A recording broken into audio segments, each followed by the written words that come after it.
Have you found yourself with a ton of extra time during this quarantine? Well, if you have and you've been waiting for something new to watch, here are my top 10 recommendations for movie streaming right now. Now, this isn't like your Marvel or Star Wars movies that we've all seen. These are more movies that have slipped under the radar that are equally as fantastic as these big blockbusters. Also, let it be known that these aren't in any specific order. I just chose 10 that I think people would enjoy a lot. My first pick is a movie called Searching.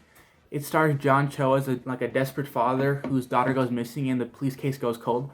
And so he follows these digital footprints throughout the whole movie. This is a mystery thriller. It kept me on the edge of my seat the whole time. It was just really fantastic. Second pick for you guys is a movie called Hereditary. Now, I'm sure some of you have heard of it, and if not, you are missing out. This is probably one of the greatest horror movies that came out in the last decade. It stars Toni Collins as a mother whose mother just died, and as her family's kind of picking up the pieces of that life, lots of strange events happen, to say the least. I don't want to say too much because I think it's better to go in without knowing anything about it. But seriously, if you're going to watch any of these movies on this list, watch this one, especially if you like scary movies. Next up, we have Parasite. Now, I'm sure most of you have heard of this, but I'm also sure most of you haven't seen it. It won Best Picture, and it 100% deserved it.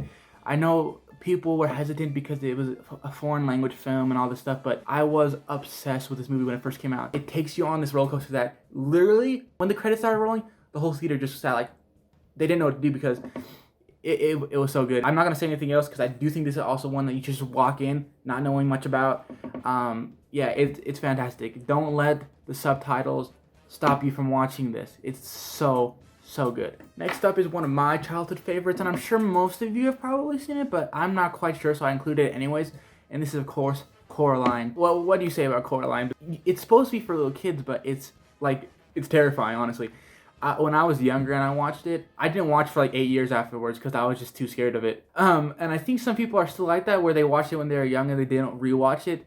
Things ensue that are just chilling and creepy and charming and everything in between. So if you haven't checked out Coraline or you haven't seen it since you were a kid, I definitely recommend watching it. Okay, next up we have a movie called What's Eating Gilbert Grape. And this stars a young Johnny Depp and an even younger Leonardo DiCaprio as a kid with disabilities. It takes place in a backwater, small town. This one is definitely a lighthearted movie, but I'll be honest, when I first saw this movie, I cried at the end. I cried, straight out. It's heartwarming, it's memorable. If you want a good time, definitely watch this. My next recommendation for you is a movie called The Witch. It takes place in New England around the time of the Salem witch trials, and it's about a family who gets outcast from their village. Man, this movie's just super creepy. If you want to check this one out and then check out this director's next work, The Lighthouse, you can also do that. The Lighthouse is more bizarre, and it's definitely harder to follow. If you like history, if you like scary movies, witches, ghosts and goblins, all that stuff,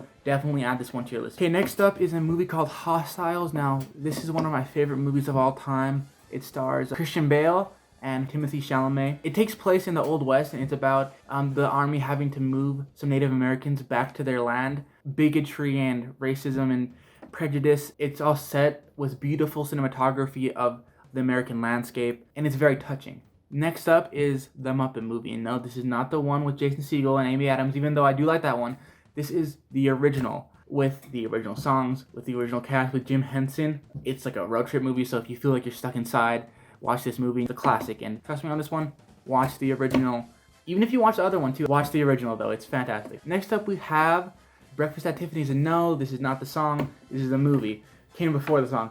It's with Audrey Hepburn, and it follows the strange life of upper-class New York, let's say. If you're sad about prom being canceled and you're missing your dose of romance in your life, definitely check this one out. Okay, last but certainly not least, we have Pan's Labyrinth. Now, this movie is charming and creepy and wholesome, and it seems like, how can you have all three at once? But it is. It has all types of fantastical creatures in it. It takes place all with Spain during World War II as the backlot. Definitely check that one out, especially if you like things like Lord of the Rings. Okay guys, that was my top 10 list.